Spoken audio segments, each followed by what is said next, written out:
Kolejny dzień przed nami. Dopiero teraz, kiedy zaczął się dzień, mogę zobaczyć, w jakim pięknym miejscu się znalazłem. Wczoraj, kiedy było ciemno, nie wiedziałem, co mnie otacza. Z tyłu płynie rzeka. Ja wiedziałem o tym, że płynie, ale nie wiedziałem po prostu, jakim nurtem. Jest to nurt spokojny, więc myślę, że może się tam wykąpię za chwilę. Zbliża się godzina 8, ale wczorajsza trasa mocno dała nam w kość i widzę, że Tomek niechętnie wstaje i wychodzi z namiotu, więc myślę, że ruszymy koło 10 dalej w trasę i będziemy uciekać już bardziej w głąb Albanii, kierując się tak, żeby kolejnego dnia dotrzeć do Macedonii. Poranek rozpoczął się bardzo leniwie. Na pobudzenie krążenia wszedłem do lodowatej górskiej rzeki, namawiając przy tym Tomka, aby spróbował. W końcu z zimnej kąpieli płyną same korzyści zdrowotne. Potem, korzystając z krystalicznie czystej wody, wybraliśmy ciuchy, umyliśmy ubłocone buty, a następnie wszystko daliśmy do suszenia na słońcu, które zaczynało być mocno odczuwalne. Niespodziewanie na miejscu pojawili się ciekawscy, tutejsi goście, akurat w trakcie robienia kawki.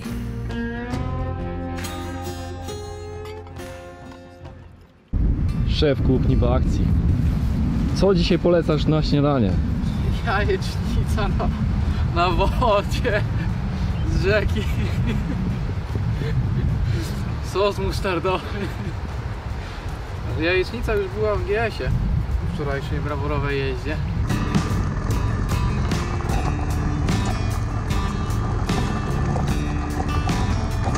Czyli mówisz, że do jajecznicy dodałeś musztardę?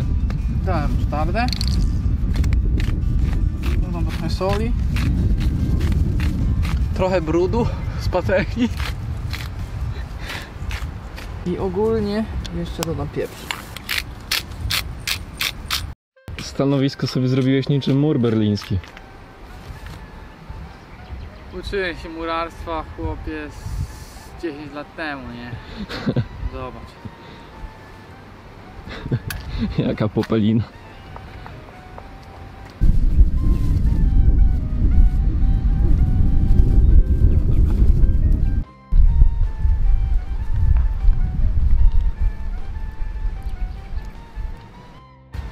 I tam byliśmy w takiej starej chacie, gdzie wzięliśmy deskę do spróbowania serów regionalnych. No, pamiętam. To zobacz. To można powiedzieć, że to jest to samo. To tu masz regionalny Ser. z Podlasia. No, podlaski ser. Podlaski ser. Pasztet. Też z Podlasia. To jest słowo, że nie widziałem, co kupowałem, nie? Tak pierwszy lepszy. A musztarda? Musztarda jest kremska jakaś. Właściwie to już jest sos taki.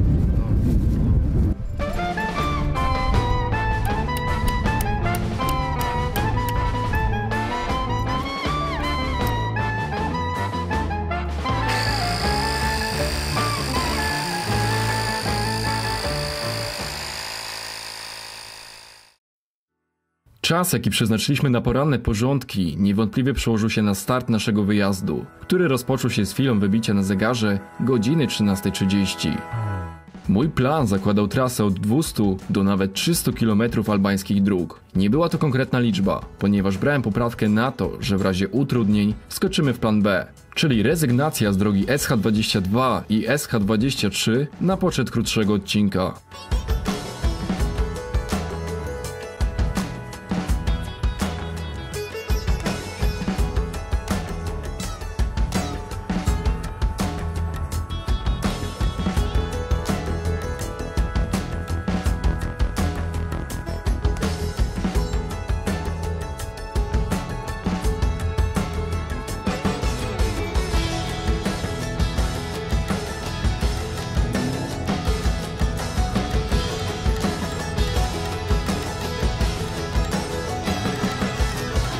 Przejeżdżając przez miasto Box, zahaczyliśmy o mały sklepik, aby uzupełnić zapasy jedzenia oraz wody do picia, która bardzo szybko znikała nam. Z naszej obserwacji na cały dzień 2 butelki 1,5 litrowe na osobę to był minimum przy tak słonecznej pogodzie. Przy okazji w pobliskim banku Western Union udało nam się wymienić euro na lejki po dość dobrym kursie.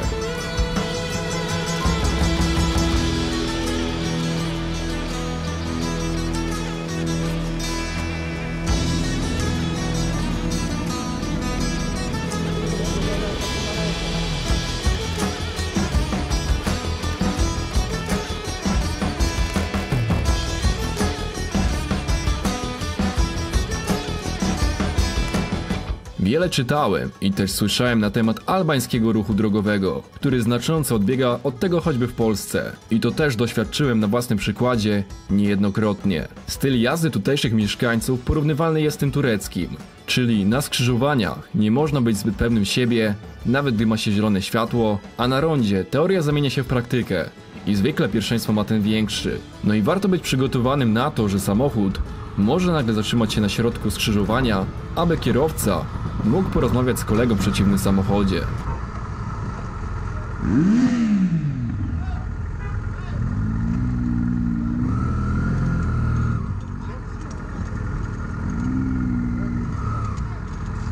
Gwałtowne hamowanie i moja odcina podyktowana podirytowaniem sprawiła, że sprężynka od stopki bocznej znikła. Prawdopodobnie wyleciała dużo wcześniej, a wibracje teraz ją tylko opuściły.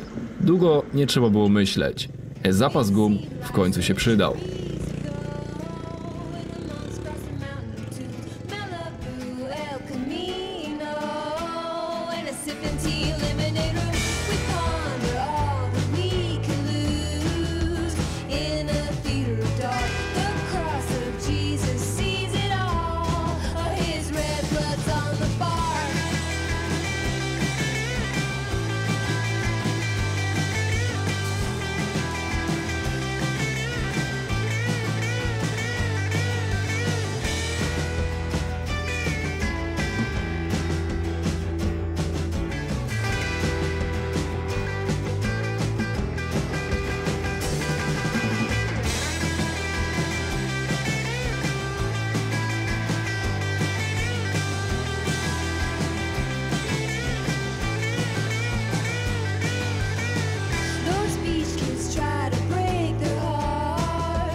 Jedynym cieniem na trasie, jaki możemy sobie póki co znaleźć, to jest cień motocykla. Kierujemy się teraz drogą SH5 praktycznie do skrzyżowania z SH22 i tą drogą będziemy podążać do samego końca, ale sama droga SH5 dostarcza naprawdę pięknych widoków. Przejechanie nią nie jest trudne, bo jedziemy drogą asfaltową, która miejscami bywa dziurawa. Też tą drogę robią, chociaż robią ją trochę na takim patencie, że nie dają znaków, że są roboty drogowe. I później można na przykład wjechać na świeżo wylany asfalt, ewentualnie jakąś dziwną posypkę, która dalej jest widoczna na naszych kołach. Wczorajsza jazda drogą SH21 w Górach Przeklętych zebrała swoje żniwo. Otóż mamy wgięty kufer i dzisiaj właśnie na trasie odleciała mi nóżka, znaczy stopka boczna. Trzyma się ona na gumce, na patencie, ale jeśli coś jest głupie i działa, to znaczy, że nie jest głupie. I pamiętajcie, jeśli oglądacie ten film i bardzo Wam się podoba, to zostawcie łapkę w górę, subskrypcję oraz komentarz poniżej. I naprawdę ciężko mi się do Was mówi, bo słońce tak mi grzeje w palnik, że aż widzę gwiazdy przed oczami. A nie, to kolega od GS-a za kamerą. On jest tą gwiazdą. Nie. O. Albaniec. Albaniec.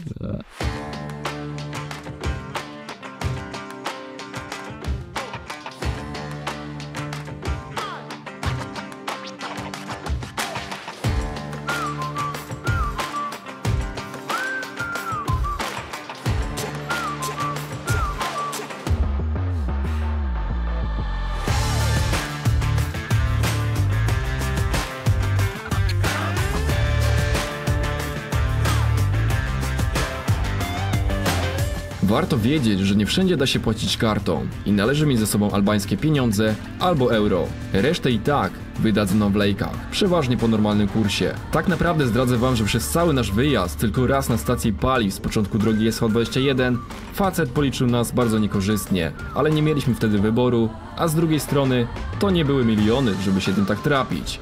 Albania to i tak bardzo tani kraj, a im dalej od turystycznych miejsc, tym lepiej na tym wyjdziecie.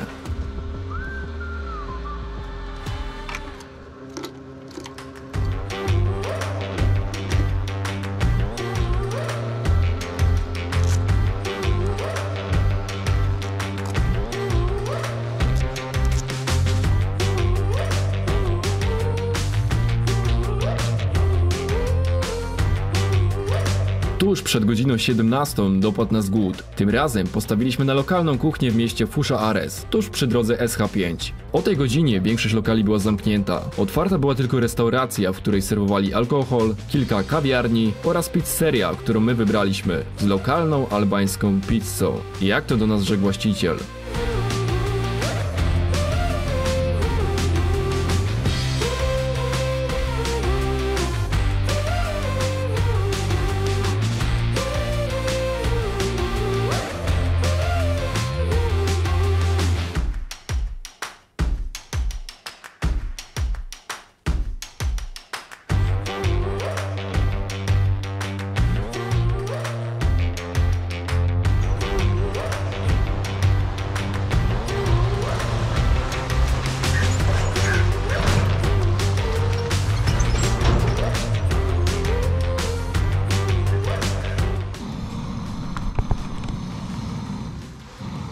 Musisz dać to tak, żeby nie doprowadziło do takiej sytuacji. Tak, żeby było dobrze. Czyli to jest wszystko na patencie.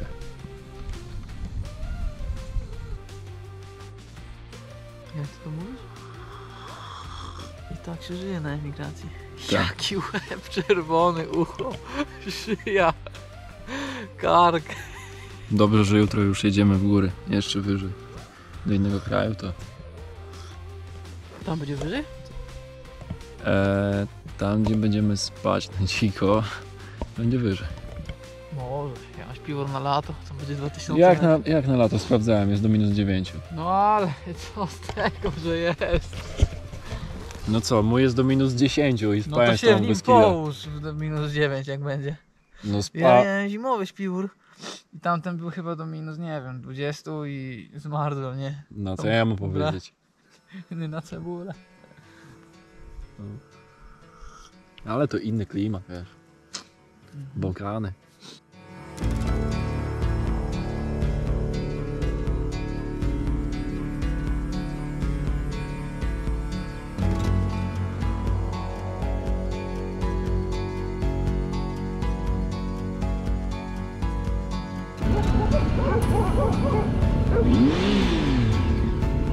Wybierając się na górskie szlaki, należy mieć na uwadze to, że słońce z horyzontu znika znacznie szybciej. Skrywa się ono za szczelistymi górami, zostawiając smugę cienia.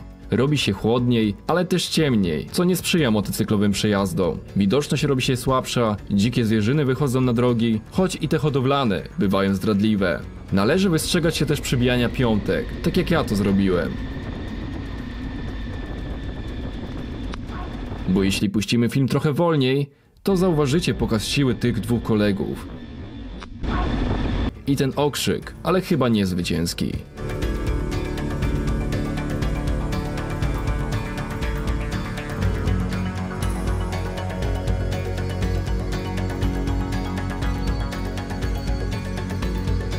Przez małe opóźnienie wdrożyliśmy plan B, kierując się do miasta Kukës drogą SH5. Tam wcześniej zabukowałem hotel w samym centrum miasta.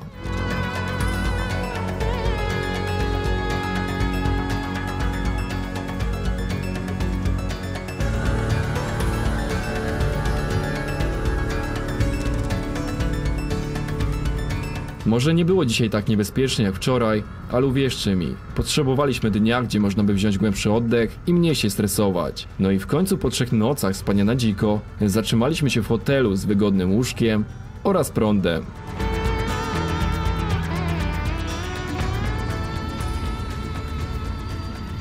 Właśnie nie wiem, czy to coś nie jest z tym związane. Dawaj tu na lewo pójdę.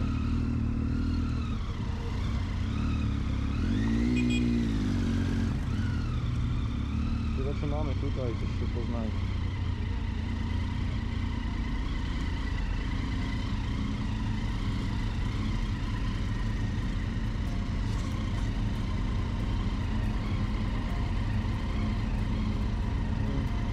Ja cię odpalę bez internetu.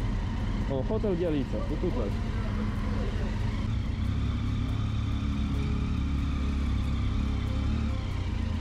Thank you.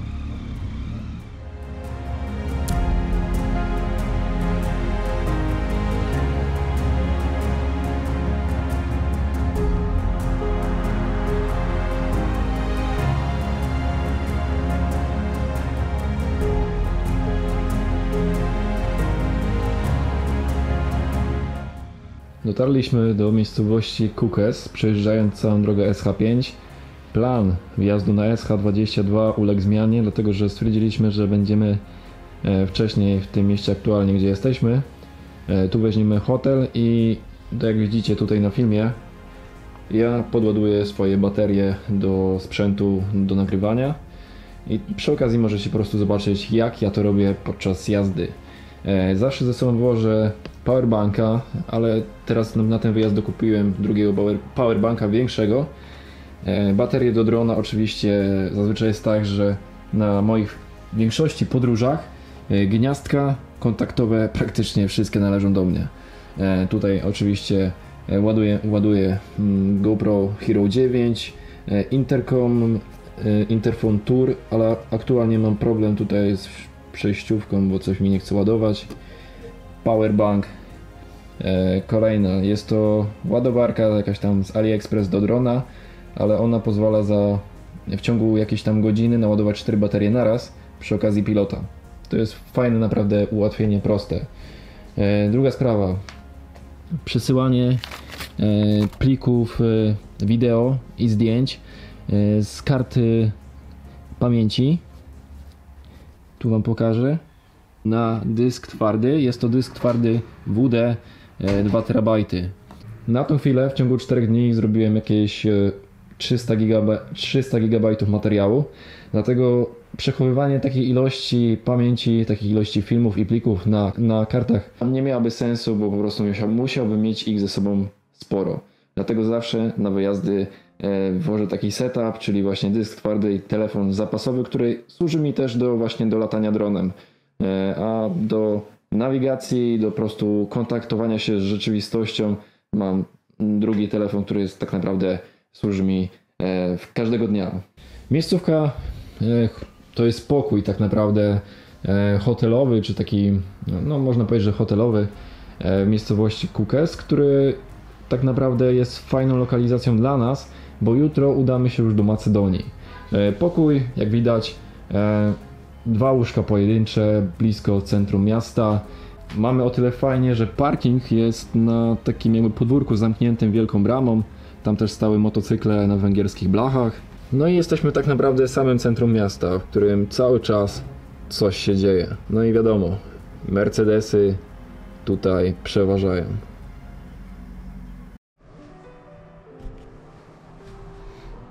Czas ruszać, zwiedzać to miasto.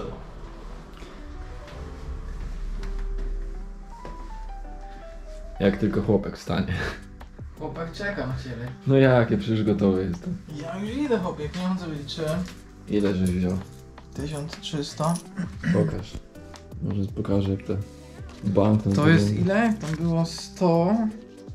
To jest 3,60, więc to będzie... Co robisz, chłopie, to jest dużo pieniędzy. Nie niż tego. 5 dych biorę. Idziemy na 50 zł biorę. Jak. Idziemy na miasto, mamy po 5 dych. No wody starczy. Tak, głównym założeniem jest kupno wody. Suszy nas nieźle, a nie mamy już nic co pić. No i jutro na Macedonię. Warto mieć na drogę coś więcej. Do jedzenia trzeba coś kupić, ale to jutro już, nie? Tak. I z interkomem mam dalej problem. Dalej nie ładuję.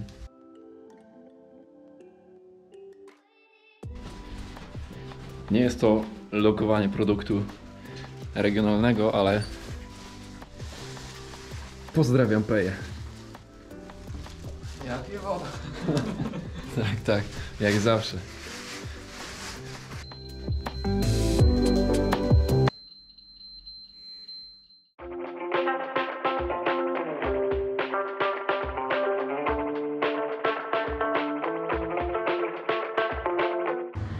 Myślałem, że będzie szwedzki stół, ale się okazało, że nam zrobili szwedzki stół na naszym stole. Wybór jest spory. Powiedział. Ja się cieszę, że chociaż są jajka. Z jajek to nie śniadanie. Dlatego trzeba dzisiaj zrobić zakupy, bo jeśli będziemy spać w Parku Narodowym Mavrovo w Macedonii, tak będę znowu skazany na kuchnię Tomka, a nie mamy jaj i w sumie nie mamy nic, żadnego prowiantu na drogę. Jest ziemniak, konserwa. Jest ziemniak, konserwa. No.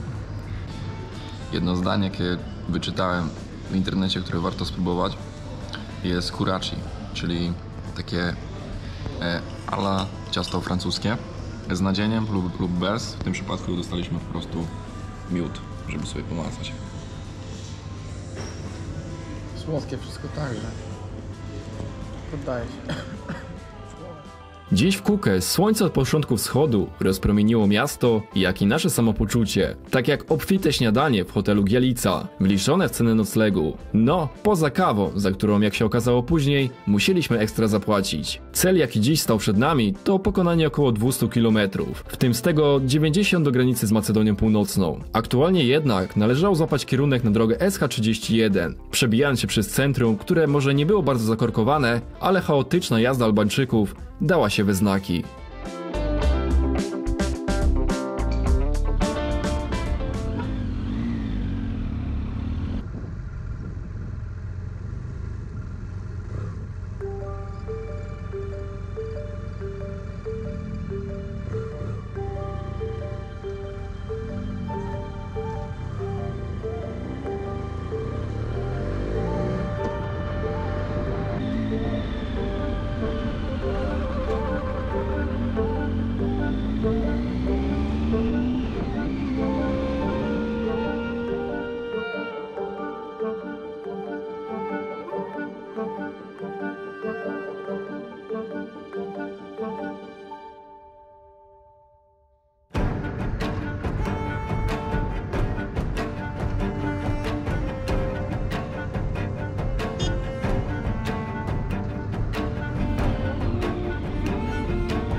Mega fantastyczne miejsce. Przejeżdżamy właśnie drogą o oznaczeniu. Czekaj, bo ja jestem teraz dopiero zasięg. Że podjedź tu jak możesz.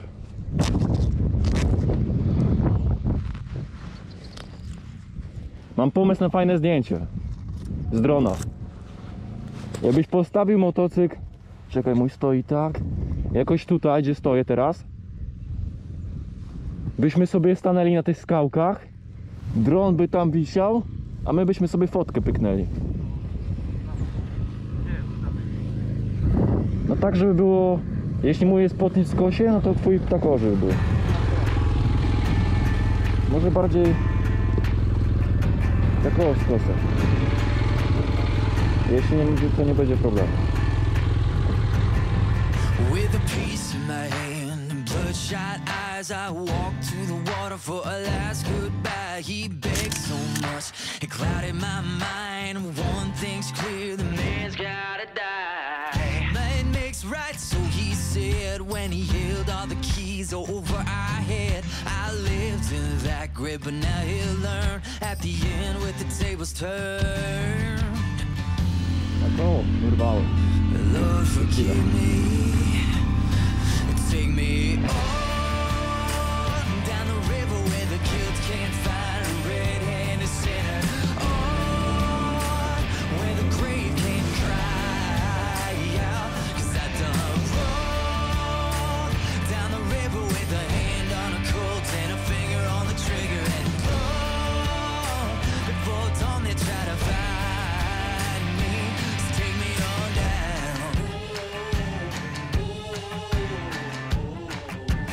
Take me on down. Well, I sank that body by the riverbank, caught a boat sap, took off like a hurricane. With spotlights, dogs, hit the whole 9 yards, of breathing down my neck and breathing hard. 2 weeks in a wild chase across the highways, mountains, over 7 states. Found a man at the harbor, said that he could take me across the ocean somewhere far away. Lord, forgive me. Take me on down the river where the kids can't find a red-handed sinner. On where the grave can't cry out, 'cause I done wrong. Down the river with a hand on a Colt and a finger on the trigger, and long before dawn they try to find me.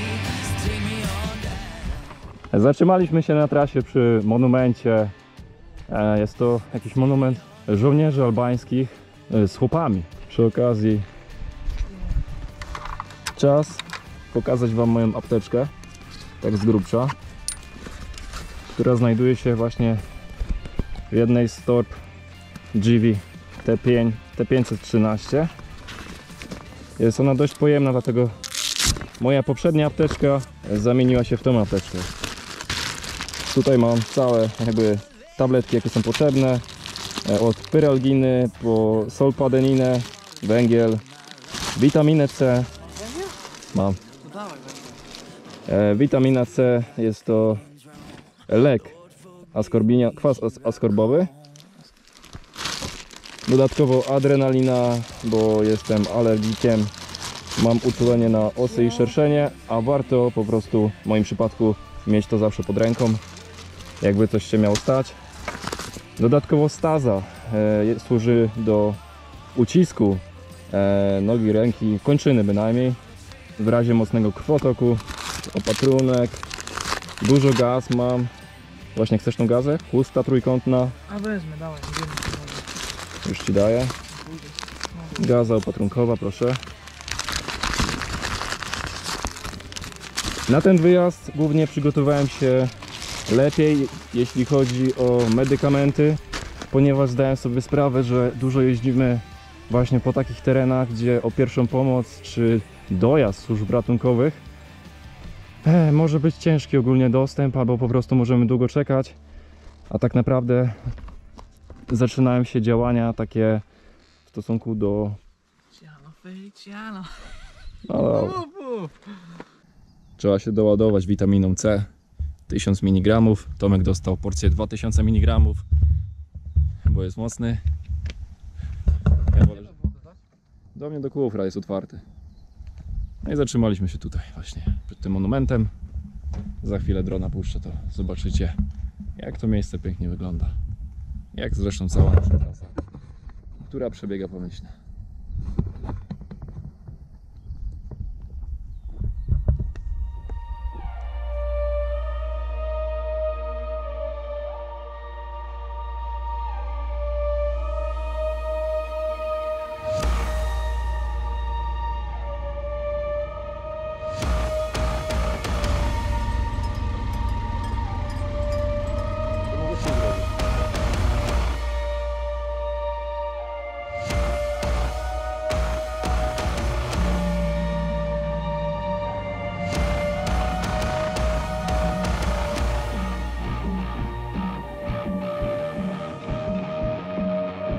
Vlora, Saranda, Durrës. Niektórzy z Was mogą kojarzyć te piękne albańskie miasta, w których dobrobyt, przepych i duża liczba turystów, w tym też naszych rodaków, jest widoczna na każdym kroku. Zapuszczając się teraz w uboższe wody, jak na przykład miasto Peszkopia, mogliśmy ujrzeć zupełnie inny obraz. Nie taki, jaki widnieje na stronach biur podróży czy w internetowych przewodnikach. Tutaj, wśród gór, Albańczycy żyją swoim życiem, przemysłem, budownictwem oraz hodowlą. Z turystyki zagranicznej nie mają tak dużych dochodów, jak w nadmorskich kurortach. Też nie każdy zapuszcza się w ten rejon kraju, ponieważ autokary z turystami dojeżdżają tylko do miast pełnych zabytków czy nietuzinkowych cudów natury. Dlatego spojrzenie dwukierunkowe na to państwo miało dla mnie duże znaczenie, ponieważ mogłem zobaczyć prawdziwą Albanię, a nie tą kreowaną pod zagranicznych gości.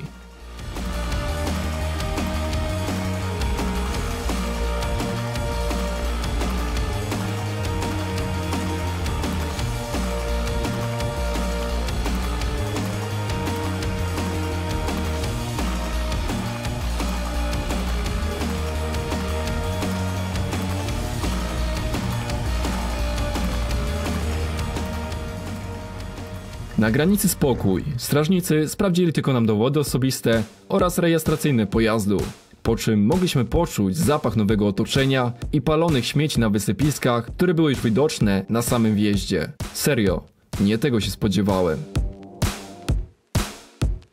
Co do wymiany gotówki na obecną w tym kraju, to nam udało się bezproblemowo wymienić euro na dinara macedońskiego na jednej ze stacji paliw. Kasjer bez wahania sięgnął do kasy, więc myślę, że nie trzeba szukać na gwałt kantorów czy placówek bankowych. Mój plan zakładał nocleg pod namiotem w parku Mawrowo, jednak nastąpiły małe komplikacje, których nie brałem pod uwagę, realizując cel.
Dojechaliśmy do słynnego kościółka nad jeziorem Mawrowo.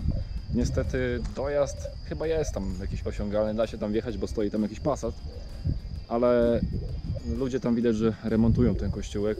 Chcą go chyba przywrócić do formy, jaki był może kiedyś, nie wiem, tego nie wiem, ale też druga sprawa jest taka, że ten kościółek wcale nie jest zalany.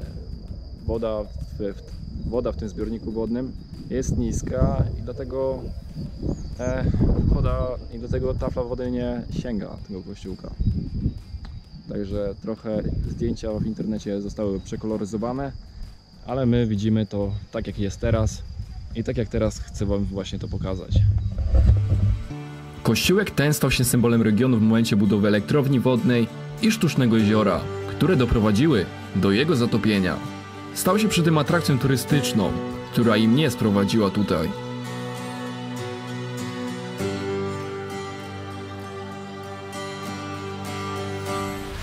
Główną jednak wizytą była słynna droga do wioski Galicznik, początkowo dość stroma i kręta, prowadząca przez las. Im wyżej jechaliśmy, tym klimat znacząco się zmieniał. Zrobiło się dziko, ale pięknie, przejrzyście, bez drzew, ale bardzo wiecznie. Kolejne jakieś normalskie przystanki na trasie. To był jedyny problem. Wiatr skreślił pomysł z noclegiem pod namiotem.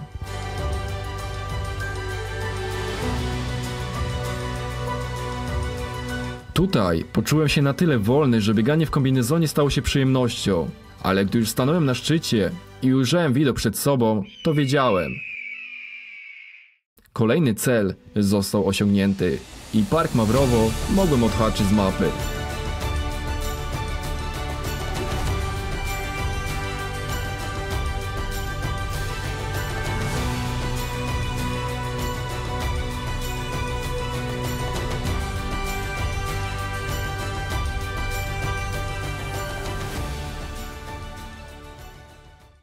Byliśmy przed chwilą w wiosce Galicja, a z racji takiej, że nie śpimy tutaj w Parku Mawrowo, tak udajemy się drogą, którą mieliśmy tak naprawdę zrobić jutro, gdzieś w stronę naszego celu i będziemy po prostu rozbijać się na dziko, jak nam po prostu sił zabraknie i zgłodniejemy. Póki co zaczął się lekki teren, lekki shooter, dlatego opony zmieniamy ciśnienie na 1,5 z przód w tył, żeby motocykle prowadziły się lepiej. Bez oczywiście szaleństw, bo jedziemy zapakowani, 3 kufry, dodatkowo bagaż na siedzeniach.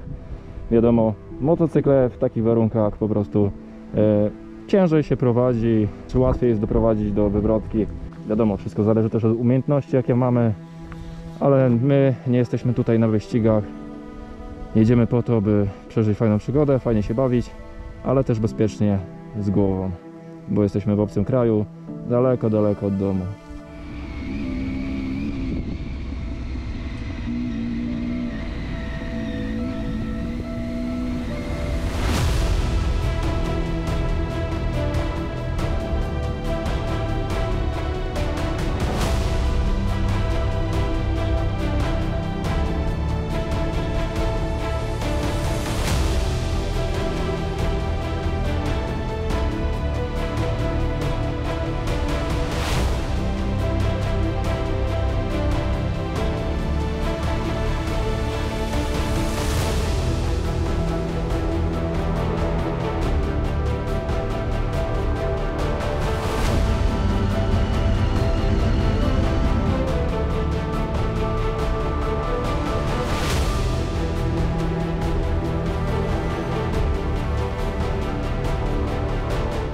Kilka dni spędzonych w terenie nauczyło mnie, że asfalt pojawia się nie w momencie ujrzenia pierwszych zabudowań, a samochodów, zwykle tych nowszych, jak na przykład ten Passat.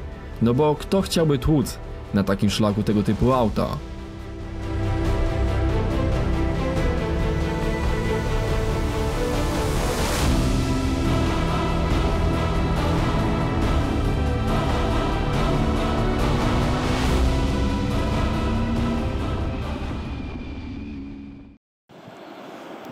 Piękny krajobraz Parku Narodowego Mawrowo, ale żeby nie było tak kolorowo, to pokażę Wam, co jest na pierwszym planie. Gruz, śmieci, dachówki, jakieś tam pianki, 2 zajebiste motocykle, kolega od GS-a. Samo to, że wjechaliśmy już do Macedonii, to w pierwszym naszym obrazie, zaraz po przekroczeniu granicy, zobaczyliśmy właśnie śmietniska, śmieci w ogóle usypane na skarpach. I tak nagle na początku ten czar tej Macedonii dał się we znaki. Jakoś tak inaczej zacząłem na to patrzeć, ale dopiero kiedy właśnie przekroczyliśmy bramy Parku Narodowego Mawrowo, tak nagle zobaczyłem piękno tego kraju i zobaczyłem to, co chciałem ujrzeć przyjeżdżając tutaj, więc myślę, że wizyta tutaj w tym parku zadowoliła mnie i teraz będziemy jechać niżej w stronę Ohrydu.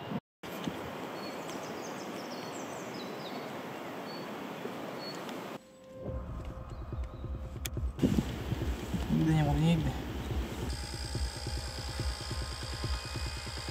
20 km dalej asfalt się skończył. Godzina była 20. Przed nami decyzja, która mogła zaważyć na dalszym naszym losie. Według nawigacji jazda drogą terenową o oznaczeniu E2246 wynosiła 22 km. I pewnie nie byłaby bardzo skomplikowana dla nas, choć tego nie wiedzieliśmy. W dużym stopniu nadchodzący wieczór przyczynił się do kolejnej zmiany. Wróciliśmy w stronę jeziora Debar, a tam wybraliśmy kolejny kierunek – Jezioro Ochryckie.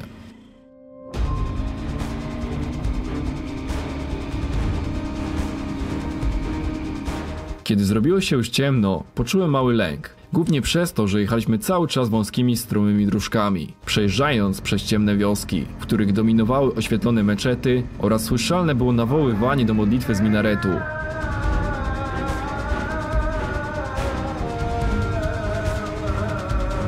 Może to kwestia poczucia obcości, wychowania w inne wierze i przez lata słyszalnej propagandy z TV na temat islamu. Może to właśnie to wykreowało moje dziwne poczucie wyobraźni.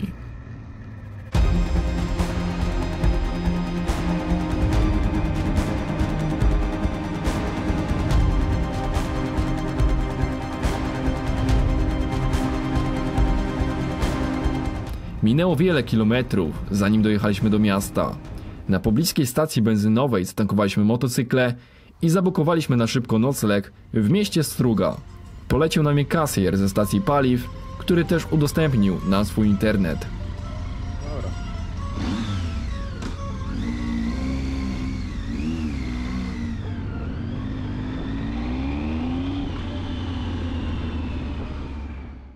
Plan się zmienił, wylądowaliśmy w miejscowości Struga nad jeziorem Ochryckim. Jutro dojedziemy do Ochrydu, ale nie wzdłuż wybrzeża, tylko jeszcze tam mamy kilka rzeczy do zobaczenia po drodze. Generalnie jestem zmęczony, ty chyba też, i czas na kolację. Przez cały dzień jemy same słodkości i naprawdę ja osobiście mam już tego dość. W albańskim raju albańskie słodycze. Rajskie. Bardzo słodkie. No? Dam ci pół jak nie zjem. Ty nie zjesz, czy ty słodycze jesz? Wstyd.